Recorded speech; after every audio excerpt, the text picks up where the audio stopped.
Hello everyone, welcome back and I hope आप सब super excited है आज के सेशन के लिए। So without any further delay let's start. But session start करने से पहले एक quick reminder, Biovisit tournament 6.0 is just around the corner and it is a great opportunity for all the school students because this contest is exclusively for the school students. So basically in this contest you need to answer, basically solve 3 coding questions that in total are of 300 marks, and you need to solve 20 quiz questions that are in total 100 marks. Now the 20 quiz questions are divided into 2 parts. That means 10 questions are of computer science while 10 questions are of aptitude and reasoning. So in total the exam is of 400 marks and the duration is 90 minutes, and this exam is exclusively for school students to win Amazon vouchers, goodies and whatnot. So I hope you all are super excited for it, and if you have not registered for it, register now using the link present in the description. And thank you so much everyone for joining me today. So basically आज के session में हम लोग aptitude and reasoning के questions practice करेंगे ताकि आप लोग अच्छे से प्रिपेयर हो जाओ for the upcoming Biovisit tournament 6.2.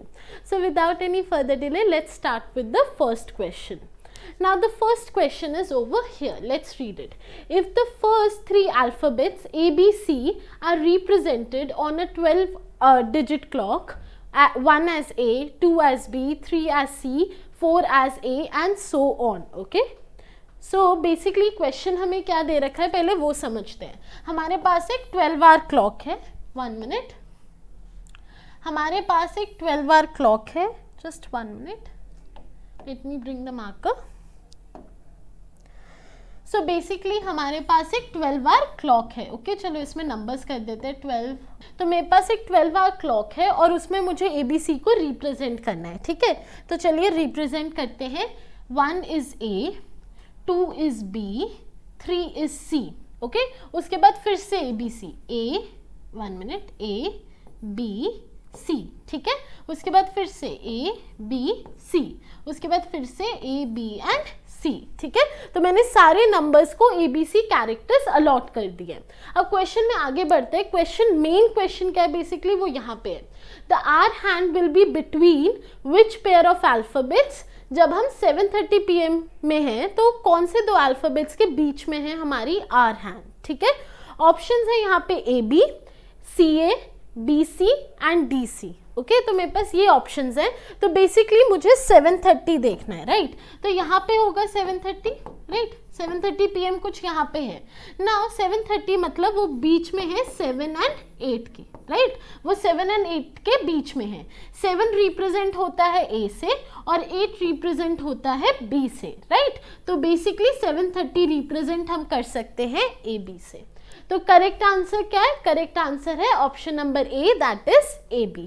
So I hope आपको क्वेश्चन का कॉन्सेप्ट और हमने इसे कैसे सॉल्व करा क्लियर होगा. तो बेसिकली ट्राई कीजिए एक पिक्चर बनाने की रफ में और उसे सॉल्व कीजिए. ओके, चलिए now let's move to the next question. Okay, चलिए. Now the next question is over here. In a class of 20 girls and 20 boys, Arpita is ranked 6th among the girls and 20th overall. ठीक है, तो हमारे पास 20 girls हैं, 20 boys हैं और Arpita 6th rank पे है गर्ल्स के अमंग एंड 20th ओवरऑल. ठीक है, 20th ओवरऑल मतलब क्लास में पूरी. What is Arpita's position in the class among the boys. तो मुझे अर्पिता की पोजीशन बतानी है in the class among boys. Okay, so basically मैं कह रही हूँ कि अर्पिता 20 गर्ल्स हैं. राइट, कितनी गर्ल्स हैं? 20 गर्ल्स हैं. 20 गर्ल्स में अर्पिता की पोजीशन है 6th. राइट, 6th पोजीशन का क्या मतलब है कि अर्पिता से पहले 5 और लड़के. Right, before Arpita there are 5 more girls. Right, before Arpita there are 5 more girls. Correct, Arpita से पहले 5 मोर गर्ल्स हैं. अब बेसिकली अर्पिता की ओवरऑल पोजीशन है 20. राइट, और मुझे क्या करना है, मुझे बताना है कि वो बॉयज में कहाँ स्टैंड होती है. राइट, सो 20 - 5 मुझे क्या दे देगा, वो दे देगा 15. तो अर्पिता की पोजीशन क्या है? अर्पिता की पोजीशन है 15, which is the answer. I hope आपको ये क्वेश्चन क्लियर होगा और इसमें कोई डाउट नहीं होगा. बेसिकली क्वेश्चन को समझिए और उसे सॉल्व करने की कोशिश कीजिए. So I hope this question is clear to you. Now let's move forward to the next question. 1 minute. 1 minute. Okay, ये रहा हमारे पास नेक्स्ट क्वेश्चन। चलिए इसे देखते हैं। ACE क्वेश्चन मार्क MOQ, ये क्वेश्चन नहीं है, ये पहला क्वेश्चन को समझाने की स्टेटमेंट है। क्वेश्चन मैं आपको बाद में बताऊंगी, पहले हम इतने पोर्शन को सॉल्व करते हैं, ठीक है। इतने पोर्शन को सॉल्व करने के लिए इजीएस्ट वे क्या है, आप ABCD लिख दीजिए, मतलब अल्फाबेट्स लिख दीजिए। चलिए स्टार्ट करते हैं। ABCD, तो यहाँ पे मैंने प्रॉपर सारे अल्फाबेट्स लिख दिए, ठीक है। अब मुझे पैटर्न फाइंड करना है इस लॉजिक के बीच में, ठीक है। तो चलिए पैटर्न देखते हैं। तो बेसिकली सबसे पहले मेरे पास है ACE, ठीक है, जो इक्वल टू है क्वेश्चन मार्क के थ्रू जो है MOQ, ठीक है। तो स्टार्ट करते हैं। A कहाँ है? A यहाँ पे है, ठीक है। C कहाँ पे है? C यहाँ पे है। E कहाँ पे है? E यहाँ पे है। तो अगर आप ध्यान से देखोगे बेसिकली ये सारे कैरेक्टर्स कैसे आ रहे हैं, हम एक कैरेक्टर को स्किप करके नेक्स्ट पे जा रहे हैं, राइट। जैसे हमने एक की जंप ली तो C पे आ गए, फिर C से एक की जंप ली तो E पे आ गए, ठीक है। चलिए अब नेक्स्ट वाला पार्ट देखते हैं। नेक्स्ट है MOQ, ठीक है। तो M ये रहा, ठीक है, O ये रहा और Q ये रहा, right. So basically same logic है, हमने 1 की जंप करी है, राइट। 1 की जंप करके हमारा ये हो गया। तो मुझे यहाँ पे एक पैटर्न क्लियरली दिख रहा है, बट अब हम एक्चुअल क्वेश्चन देखते हैं, ठीक है। सो बेसिकली एक्चुअल क्वेश्चन है SUW, मुझे इसका रिलेशन फाइंड करना है, ठीक है। तो एक्चुअल क्वेश्चन में मुझे क्या देखना है, मुझे देखना है 1 मिनट SUW, ठीक है, मुझे ये देखना है। तो सबसे पहले मैं ये ढूंढती हूँ कि ये पैटर्न कहाँ बन रहा है, ठीक है। चलिए 1 मिनट, ये पैटर्न कहाँ बन रहा है देखते हैं। S ये रहा, 1 मिनट S ये रहा, ठीक है। अगेन 1 की जंप हुई तो U ये रहा और फिर W ये रहा, ठीक है। तो बेसिकली अगेन 1 की जंप है, बट अगर आप ध्यान से देखोगे ये लोअर साइड पे, राइट। जैसे हमने अभी MOQ के लिए करा था वो लोअर साइड पे था, सिमिलरली SUW भी लोअर साइड पे, राइट। तो इसका सोल्यूशन कहाँ पे होगा, इसका सोल्यूशन होगा अपर साइड पे, राइट। तो अपर साइड पे भी अब मुझे 3 का पैटर्न बनाना है। तो इसका पैरेलल पैटर्न क्या होगा, G, एक स्किप करके G, H स्किप करके I और उसके बाद K। तो बेसिकली इसका आंसर क्या होगा, इसका आंसर होगा GIK, ठीक है। देखते हैं ये ऑप्शंस में है या नहीं। देखिए तो फर्स्ट ऑप्शन ही GIK है। तो बेसिकली मैंने ऑप्शंस देखे भी नहीं, मैंने क्वेश्चन को पहले समझा, ब्रेक करा और रिलेशन फाइंड करने के बाद मैंने डायरेक्टली क्वेश्चन का आंसर निकाला और फिर मैंने ऑप्शंस को चेकआउट करा और मुझे मेरा करेक्ट आंसर मिल गया। सो आई होप आपको ये कॉन्सेप्ट क्लियर होगा और इसमें कोई डाउट नहीं होगा। ऐसे क्वेश्चंस के लिए ट्राई कीजिए कि आप प्रॉपर कॉम्बिनेशंस बना के देखिए कि कैसे फॉर्मुलेशन चल रही है। सो आई होप आपको ये क्लियर है। तो इसके साथ हम नेक्स्ट क्वेश्चन की तरफ मूव करते हैं। A, B, C, D, E, F and G are sitting in a circle and are facing the center. G is the second to the left of C, who is to the immediate left of F. बहुत confusing लग रहा है, right. तो basically ऐसे questions को करने की trick क्या है कि आप एक एक करके स्टेटमेंट को पढ़िए और उस हिसाब से क्वेश्चन को समझते जाइए। मतलब एक ही बारी में पूरा मत पढ़िए, ब्रेक करिए और इसे समझिए। तो मैं भी स्टार्ट करती हूँ। स्टार्टिंग में सबसे पहले मेरे पास क्या दे रखा है कि 6-7 people are sitting in a circle, right. तो हम लोग उसी से स्टार्ट करते हैं, ठीक है। 1 2 3 4 5 6 7, ठीक है। तो मैंने 7 कैरेक्टर्स की सिटिंग अरेंज कर दी है, ठीक है। अब नेक्स्ट स्टेटमेंट के टूवर्ड्स मूव करते हैं। नेक्स्ट स्टेटमेंट में लिखा है G is the second to the left of C, ठीक है। G is the second to the left of C। तो फॉर एग्जाम्पल अगर C यहाँ पे है, ठीक है, अगर C यहाँ पे है और लेफ्ट डायरेक्शन इस साइड है, ठीक है, लेफ्ट डायरेक्शन इस साइड है, तो सेकंड टू द लेफ्ट मतलब G यहाँ पे है, ठीक है। तो मैंने इतनी स्टेटमेंट पढ़ के इतना फॉर्मुलेशन कर लिया। नेक्स्ट स्टेटमेंट है who is the immediate left of F, ठीक है। इमीडिएट लेफ्ट ऑफ F मतलब जो C है वो इमीडिएट लेफ्ट किसके है, F, ठीक है। तो C है जो इमीडिएट लेफ्ट था F पे, ठीक है। तो मैंने इतना फॉर्मुलेट कर लिया है। आगे बढ़ते हैं। नेक्स्ट दे रखा है A is the third to the left of E, ठीक है। मुझे बोला है कि जो A है वो third to the left of E है, ठीक है। B is between D and E, ठीक है। तो A को फॉर एग्जाम्पल यहाँ पे दे रखा है कि वो थर्ड टू द लेफ्ट है E के, ठीक है। तो अगर मैं E को यहाँ पे लेती हूँ, ठीक है, अगर मैं E को यहाँ पे लेती हूँ तो थर्ड लेफ्ट क्या हो जाएगा, first left, second left, third left. तो A कहाँ पे होगा, A यहाँ पे होगा, ठीक है। नेक्स्ट पार्ट क्या है, B is between D and E, ठीक है। अभी तक ना ही D है ना ही B है, बट मुझे पता है कि जो B है वो D एंड E के बीच में है, इसलिए D एंड B को मैंने ऐसे रख दिया, ठीक है। सो आई होप आपको ये क्लियर है कि ये अरेंजमेंट कैसे हुई है। स्टेप बाय स्टेप पढ़िए और उस हिसाब से अरेंज करते जाइए, okay. That's the best way to solve this question. अब हमने पूरा फॉर्मुलेशन समझ लिया, तो अब क्वेश्चन देखते हैं। Which of the following has the middle person sitting between the remaining two? हमें मिडिल पर्सन का ऑर्डर करेक्ट ढूंढना है, ठीक है। तो ऑप्शंस देखते हैं क्या वो सही ऑप्शंस है या नहीं, ठीक है। चलिए फर्स्ट ऑप्शन से स्टार्ट करते हैं, जो है FCE। तो F कहाँ पे है? F यहाँ पे है, C यहाँ पे है और E यहाँ पे है। तो गलत हो गया ना, C तो बीच में नहीं आया, मतलब बेसिकली F बीच में नहीं आया, तो ये ऑर्डर गलत है। नेक्स्ट है EFB।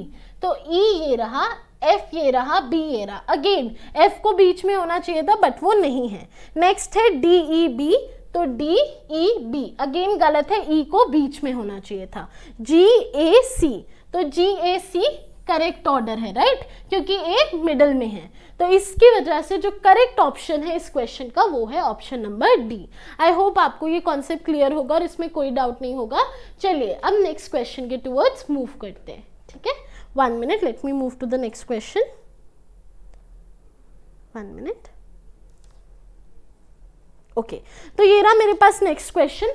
नेक्स्ट क्वेश्चन क्या है? If the south east becomes north, north east becomes west and so on, what will the west become? ठीक है, तो ऐसे क्वेश्चन को करने के लिए पहले आपको एक पूरा ऐसा बना लेना चाहिए, जैसे north, south, east and west, ठीक है। अब इनके बीच में होगा नॉर्थ वेस्ट, यहाँ पे होगा नॉर्थ ईस्ट, ठीक है, यहाँ पे होगा साउथ ईस्ट और यहाँ पे होगा साउथ वेस्ट, ठीक है। अब यहाँ पे वो बोल रहे हैं कि हमने थोड़ा सा शिफ्ट करा और उस शिफ्ट की वजह से जो साउथ ईस्ट है, मतलब जो ये साउथ ईस्ट था ना, वो क्या बन गया है? वो बन गया है नॉर्थ, ठीक है। जो साउथ ईस्ट था वो बन गया है नॉर्थ, और जो नॉर्थ ईस्ट था, जो नॉर्थ ईस्ट था, इसका कलर थोड़ा बदल देते हैं, जो नॉर्थ ईस्ट था वो क्या बन गया है? वो बन गया है वेस्ट, ठीक है। तो बेसिकली उन्होंने आपको टर्न दिखा दिया कि कुछ टर्न हुआ है, ठीक है, जिसकी वजह से जो साउथ ईस्ट था वो नॉर्थ बन गया है और जो नॉर्थ ईस्ट था वो वेस्ट बन गया है। और अगर मैं इसका एंगल देखूं तो ये एंगल बन रहा है, देखो आपको क्लियरली दिख रहा है कि ये मोर देन 90 है, राइट, मोर देन 90 है। तो ये है 135 डिग्री का चेंज, ठीक है, ये है 135 डिग्री का चेंज। और हमें अब सेम लॉजिक से ये देखना है कि अगर मैं 135 डिग्री का चेंज करती हूँ तो वेस्ट क्या बन जाएगा, ठीक है। तो सबसे पहले वेस्ट कहाँ पे है? वेस्ट यहाँ पे है। और अगर मैं 1 मिनट कलर चेंज कर देते हैं इसका, ठीक है, वेस्ट यहाँ पे है और अगर इसमें मैं 135 डिग्री का चेंज करूंगी तो वो क्या बन जाएगा? वो बन जाएगा south east. So correct answer इस क्वेश्चन का है साउथ ईस्ट। डायग्राम ड्रॉ कीजिए, देखिए कितने एंगल का चेंज आ रहा है और आप इस क्वेश्चन को इजीली सॉल्व कर सकते हैं। आई होप आपको कॉन्सेप्ट क्लियर है। चलिए आगे बढ़ते हैं to the next question. Okay, so let's move to the next question everyone. So this is the next question. इस क्वेश्चन को भी सॉल्व करने के लिए हम लोग आराम से ब्रेक करके सॉल्व करेंगे, ठीक है। तो देखते हैं क्वेश्चन क्या है। The question is based upon the following 6 3-letter words. तो हमारे पास 6 3-letter वर्ड्स है। After changing all the vowels with in the word to their immediate succeeding letter and all the consonants to their immediately preceding letter, then which of the following will be the last letter of the 4th word from the left. तो basically हमें क्या करना है, जितने भी यहाँ पे vowels है उनको हमें सक्सीडिंग वॉवल से, सक्सीडिंग लेटर से चेंज करना है और जितने भी कॉन्सोनेंट्स है उनको प्रीसीडिंग लेटर से चेंज करना है, ठीक है। तो इस क्वेश्चन को सॉल्व करने के लिए इजीएस्ट ट्रिक क्या है? पहले तो आप अल्फाबेट्स लिख लीजिए, ठीक है, ABC। तो बेसिकली यहाँ पे मैंने सारे अल्फाबेट्स को लिख लिया है और अब हम स्टार्ट करते हैं। मेरे पास सबसे पहले क्या है? TRE, ठीक है। तो सबसे पहले इसी वाले के साथ स्टार्ट करते हैं, TRE, ठीक है। तो T कहाँ पे है? T यहाँ पे है। T क्योंकि एक कॉन्सोनेंट है, इससे प्रीसीडिंग क्या है? S, तो यहाँ पे आ गया S। R कहाँ पे है? R यहाँ पे है। R से प्रीसीडिंग क्या है? Q, तो यहाँ पे आ गया Q।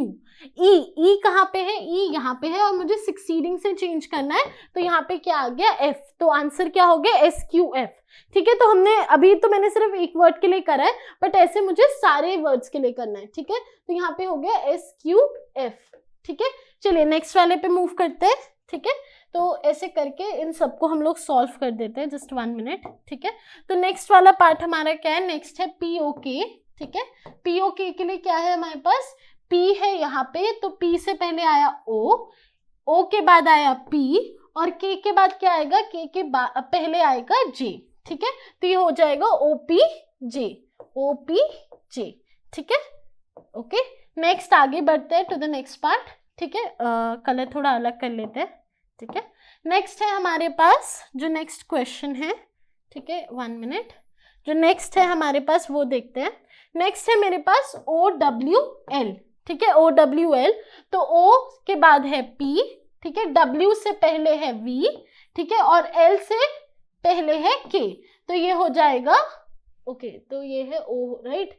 तो ये हो गया PVK, ठीक है। तो ये हो गया PV एंड K, ठीक है। चलिए नेक्स्ट वाले को देखते हैं। नेक्स्ट वाला मेरे पास क्या है, मेरे पास नेक्स्ट है ARE, ठीक है। तो ARE, तो यहाँ पे आ गया B, R के बाद क्या आएगा, R से पहले, राइट, तो यहाँ पे Q आ गया, E के बाद क्या है F, तो ये हो गया BQE, ठीक है, BQE। रिमेंबर जो भी कॉन्सोनेंट्स हैं उनको हम लोग प्रिसीड कर रहे हैं, और जितने भी वॉवल्स हैं उनको हम सक्सीड कर रहे हैं, ठीक है। So do not forget that. नहीं पूरा क्लियर नहीं करते, राइट। अब नेक्स्ट वाले पार्ट पे मूव करते हैं, 1 मिनट, जस्ट 1 मिनट, ठीक है। नेक्स्ट है मेरे पास SIN, ठीक है। तो S का यहाँ पे क्या है, S है हमारा T से चेंज हो जाएगा, ठीक है। I जो है हमारा J से चेंज, सॉरी यहाँ पे मैंने गड़बड़ कर दी, S प्रीसीडिंग से चेंज होगा, राइट। तो S की जगह आएगा यहाँ पे R, I की जगह आएगा यहाँ पे J, और N की जगह यहाँ पे आएगा M। तो ये हो जाएगा RJM, ठीक है। तो RJM। नेक्स्ट है UTE, ये लास्ट है UTE, ठीक है। UTE को चेक करते हैं। बेसिकली UTE क्या होगा ये देखते हैं, लेट्स गो विद दिस। तो U यहाँ पे जो है उसको हमें करेंगे T से चेंज, जो T है यहाँ पे उसको हम चेंज करेंगे S से, सॉरी यहाँ पे मैंने गड़बड़ कर दी। U जो है वो हमारा है वॉवल, तो ये हो जाएगा V, ठीक है, ये हमारा हो जाएगा S, और ये हो जाएगा F, तो ये हो जाएगा VSF, तो ये हो गया VSF। तो बेसिकली यहाँ पे मैंने सबको जो जितना लिखा था उसके हिसाब से उनकी ऑर्डर और उनकी वैल्यूज चेंज कर दिए। बट एक बार चेक करते हैं SQF, then the next one is over here POK, और POK का होना चाहिए OPJ, ठीक है। फिर मेरे पास नेक्स्ट है PVK, ठीक है, PVK। देन मेरे पास नेक्स्ट है यहाँ पे BQF, ओके, ये F है, BQF। उसके बाद मेरे पास नेक्स्ट होना चाहिए RJM, और मेरे पास नेक्स्ट होना चाहिए लास्ट में VSF। तो मैंने यहाँ पे नई सीरीज को फॉर्मुलेट कर लिया है। बट मेरा मेन क्वेश्चन क्या है, मेरा मेन क्वेश्चन है कि मुझे ये बताना है कि जो लेफ्ट साइड से अगर मैं 4th वर्ड लेती हूँ, तो लेफ्ट साइड से 4th वर्ड क्या है, 1 2 3 4, तो वो है ये। तो वर्ड क्या है मेरे पास वर्ड आया है BQ एंड F, ठीक है। तो मेरे पास वर्ड आया BQF। इसमें उन्होंने पूछा है कि मेरा लास्ट कैरेक्टर क्या है, तो मेरा लास्ट कैरेक्टर है F, तो मेरा आंसर क्या होगा F। बेसिकली एप्टीट्यूड के क्वेश्चंस में पहले आपको क्वेश्चन सॉल्व करना चाहिए, आंसर आपको आसानी से मिल जाएगा। Never try to see the answers first, वरना आप कंफ्यूज भी हो सकते हैं। Try to solve the question, logic समझिए, ठीक है। थोड़ा टाइम लगेगा क्वेश्चंस को सॉल्व करने के लिए, बट अगर एक बार आप फ्लो में आ गए तो आप इन क्वेश्चंस को इजीली सॉल्व कर सकते हैं। चलिए नेक्स्ट क्वेश्चन पे बढ़ते हैं, 1 मिनट, नेक्स्ट क्वेश्चन। ओके, मैंने ज्यादा स्किप तो नहीं कर दिया, ओके, हाँ। तो नेक्स्ट क्वेश्चन ये रहा, नेक्स्ट क्वेश्चन को रीड करते हैं। The following question is based on the 3 digit numbers. तो मेरे पास यहाँ पे एक 3 डिजिट नंबर की सीरीज है। What would be the third highest number, मुझे थर्ड हाईएस्ट नंबर चाहिए, ठीक है। Obtaining after subtracting 2 from every odd digit of the given sequence and adding 1 to every even digit. तो अगेन मुझे इस series को चेंज करना है। बेसिकली लॉजिक क्या है, जितने भी ऑड है उसमें मुझे क्या करना है, उसमें मुझे -2 करना है, और जितने भी इवन डिजिट्स है उसमें मुझे +1 करना है, ठीक है। तो इस लॉजिक से मुझे से खत्म करना है। चलो स्टार्ट करते हैं। 9 7 2, 9 में से 2 माइनस करा तो 5 हो गया, 7 में से 2 minus, sorry this is 7 5 and 3, right, 7 5 3। यहाँ पे आगे अगेन यहाँ पे होगा 7 1, और यहाँ पे हो जाएगा 9। यहाँ पे आगे हम लोग 8 9 5 पे, तो ये हो जाएगा 9, फिर 9 में से 2 गए तो 7, 5 में से 2 गए तो 3, ठीक है। नेक्स्ट हमारे पास ये रहा नंबर 8 में 8 + 1 इज 9, 6 + 1 इज 7, 3 - 2 इज 1, ठीक है। 6 9 2 है नेक्स्ट हमारे पास, तो 6 में हमने +1 करा तो वो हो गया 7, ठीक है। 9 में से हमने -2 करा तो अगेन 7, और 2 में +1 करा तो 3। अब नेक्स्ट है मेरे पास 5 3 6, 5 3 6 मतलब यहाँ से 2 गया, तो जब मैंने 2 यहाँ से माइनस करा तो मुझे मिलेगा 3, यहाँ पे 3 - 2 हुआ तो यहाँ 1, और 6 + 1 हुआ तो 7। तो यहाँ पे ये मेरे पास नई सीरीज आ गई है। अब मुझे यहाँ पे 3 हाईएस्ट नंबर्स को चुनना है, right. So let's see which are the 3 highest numbers. पहले तो मेरे पास 971 है, वो हाईएस्ट है, 973 है, वो भी हाईएस्ट है, राइट। और अब मेरे पास थर्ड हाईएस्ट कौन सा है, वो 773 है, राइट। जो मेरे पास थर्ड हाईएस्ट नंबर है वो है 773, और 773 का ओरिजिनल नंबर क्या है ये देखते हैं एक बार। बट लेट मी चेक, मैंने कहीं मिस्टेक ना करी हो तो एक बार रिव्यू कर लेते हैं सीरीज को, राइट। तो एक बार सीरीज को दोबारा देखते हैं। सीरीज में सबसे पहले था 972, तो 972 चेंजेस टू 3, ओके यहाँ पे मैंने शायद कुछ गड़बड़ करी है, लेट्स सी। ओके मैंने क्वेश्चन में थोड़ी सी मिस्टेक कर दी है। ओरिजिनल सीरीज ये नहीं है क्योंकि मैंने ये वाले पार्ट को स्किप कर दिया, ऐसा मत करिएगा, आप सारे पार्ट को रीड करिएगा। बेसिकली ये सीरीज बनाने के बाद नेक्स्ट क्या करना है, मुझे यहाँ पे जो फर्स्ट कैरेक्टर है और यहाँ पे जो थर्ड कैरेक्टर है उसे इंटरचेंज करना है, ठीक है। तो सीरीज यहाँ पे दोबारा से चेंज होगी। सो लेट्स सी, यहाँ पे हो जाएगा 3 5 7, ठीक है। Interchanging the first digit with the third, right. तो ये हो जाएगा 917, ठीक है। ये वाला क्या हो जाएगा, ये हो जाएगा 3 7 9, ठीक है। ये वाला डिजिट हो जाएगा 1 1 7 9, ठीक है। नेक्स्ट ये हो जाएगा 3 7 7, और ये वाला डिजिट हो जाएगा 7 1 3, ठीक है। तो मैंने इंटरचेंज कर दिया है। अब यहाँ पे मुझे 3 हाईएस्ट डिजिट नंबर चाहिए, तो फर्स्ट ये रहा, ठीक है, सेकेंड ये रहा, और थर्ड ये रहा, right. This is the first highest, this is the second highest number, and this is the third highest number. तो बेसिकली मैंने अब यहाँ पे ढूंढ लिया कि मेरा आंसर है 379, और अगर मैं ओरिजिनल सीरीज में ये आंसर देखूँ तो वो है 895, तो इस हिसाब से मेरा आंसर है सी, जो है 895। तो मेरी तरह मिस्टेक मत करिएगा, स्टेटमेंट को स्किप मत करिएगा, मैंने गलती से स्किप कर दी थी। सो मेक श्योर कि आप पूरी स्टेटमेंट को पढ़े, नई सीरीज फॉर्मुलेट करें और फिर क्वेश्चन को सॉल्व कर ले। सो आई होप आपको इसमें कोई डाउट नहीं है। चलिए नेक्स्ट पार्ट पे मूव करते हैं, ओके। चलिए let's move to the next question. Okay, तो ये क्वेश्चन बहुत ट्रिकी होते हैं, देखते हैं। रिलेशनल क्वेश्चन है ये, right. D is the brother of B, M is the brother of B, K is the father of M and T is the wife of K. How is B related to T? तो इसे भी step by step solve कीजिए, ठीक है। Let's start. तो basically जो B है उसके 2 ब्रदर है, राइट। एक ब्रदर है मेरे पास D, ठीक है, ब्रदर। तो मैं ब्रदर रिलेशन को पर्पल में दिखा रही हूँ, ठीक है। और दूसरा ब्रदर है M, ठीक है। तो यहाँ पे 2 ब्रदर रिलेशंस है। नेक्स्ट पार्ट क्या है, K is the father of M। तो यहाँ पे जो K है वो क्या है, वो है फादर ऑफ M। तो ये है फादर, ठीक है। जो K है वो है father of M। T is the wife of K, तो यहाँ पे T आएगा, ठीक है, जो है T is the wife of K। जो T है वो वाइफ है K की। तो बेसिकली अगर वो वाइफ है K की तो वो D, B एंड M की मदर भी होनी चाहिए, right. Now how is B related to T? इन दोनों के बीच में रिलेशन क्या है? तो रिलेशन इजी है, सन और डॉटर, राइट। अगर वो फादर से रिलेटेड है तो या तो वो सन होंगे या तो डॉटर होंगे, क्योंकि हमें जेंडर यहाँ पे बता नहीं रखा। So it is a very easy question. Formulate कीजिए एक पूरी रिलेशन और आप इस क्वेश्चन को इजीली सॉल्व कर सकते हैं। सो आई होप आपको इस क्वेश्चन में कोई डाउट नहीं होगा। It was an easy question.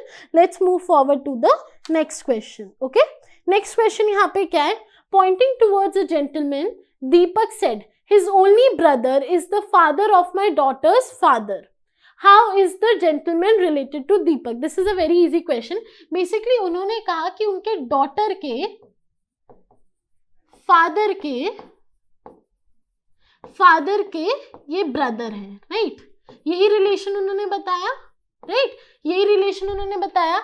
अगर उनके डॉटर के फादर के ब्रदर है, राइट। तो ध्यान से देखिए, अगर वो उनकी डॉटर है तो यहाँ पे ये है दीपक, ठीक है, तो फादर है दीपक। और अगर मैं दीपक के फादर को देखूंगी तो वो है ग्रैंडफादर, राइट। वो मतलब उनकी डॉटर के तो ग्रैंडफादर हुए, राइट। या फिर मैं इनको कह सकती हूँ दीपक्स फादर, दीपक्स फादर। और अगर ये दीपक के फादर हैं और अगर मैं आपसे पूछ रही हूँ इनके ब्रदर दीपक के क्या लगेंगे, तो वो लगेंगे अंकल। सो बेसिकली अगर मैं आपसे पूछूंगी कि उनके फादर के जो ब्रदर है वो दीपक के क्या लगेंगे, तो वो लगेंगे ब्रदर। तो बेसिकली ब्रदर क्या लगेंगे, तो वो लगेंगे अंकल। सो बेसिकली जो रिलेशन है दीपक के साथ उनका वो क्या है, वो है अंकल। सो आई होप आपको ये लॉजिक क्लियर होगा और इसमें कोई डाउट नहीं होगा। इन केस अगर आपको कोई भी क्वेरी हो तो आप कमेंट सेक्शन में लिख सकते हैं। So I hope this was an easy question और आपको इसमें कोई डाउट नहीं है। Let's move forward to the next question. Okay, next question easy है, अगर आप लॉजिक समझ जाए that's a very easy question. Refer to the numerical series given below and answer the following questions. मेरे पास एक सीरीज दे रखी है और मुझे इनसे रिलेटेड आंसर्स करने हैं। अब क्वेश्चन में मेरे पास एक सीरीज है, अब सीरीज से रिलेटेड कुछ तो करना पड़ेगा, राइट। देखते हैं। When the digits within the number are multiplied with each other, the product of which number is the lowest? तो मुझे ना इन सबको मल्टीप्लाई करना, मुझे देखना है कि किसका आउटपुट लोएस्ट आ रहा है। आप लोग सोचेंगे क्वेश्चन तो कितना बड़ा है, right. 4 into 3 into 5, 4 into 3 into this is 12 into 5 is 60, right. हमें कितना सॉल्व करना पड़ेगा, हमें कितने सारे वैल्यूज को कैलकुलेट करना पड़ेगा। नहीं, ये क्वेश्चन बहुत इजी है। अगर आप ध्यान से देख रहे हो यहाँ पे एक वैल्यू है 902, राइट। और 902 में क्या आ रहा है, 0 आ रहा है। अगर आपको ये क्लियर है कि 0 से अगर मैं कुछ भी मल्टीप्लाई करती हूँ तो वो 0 ही होता है, राइट। तो इसका आउटपुट तो ऑलरेडी 0 है। 0 से नीचे तो वैसे भी कोई आंसर आएगा नहीं ना इस मल्टीप्लीकेशन में, सारी वैल्यूज पॉजिटिव है, तो 0 से नीचे तो वैसे भी कोई आंसर आ ही नहीं रहा।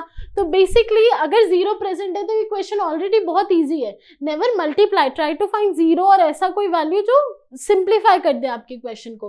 और आप यहाँ पे ध्यान से देखेंगे 9 into 0 into 2 is 0, so the correct answer is 902। मुझे सॉल्व करने की भी जरूरत नहीं है, I don't even need to multiply. 0 की वजह से मेरा क्वेश्चन बहुत इजीली सॉल्व हो गया। सो आई होप आपको ये क्वेश्चन क्लियर है। चलिए आगे बढ़ते हैं।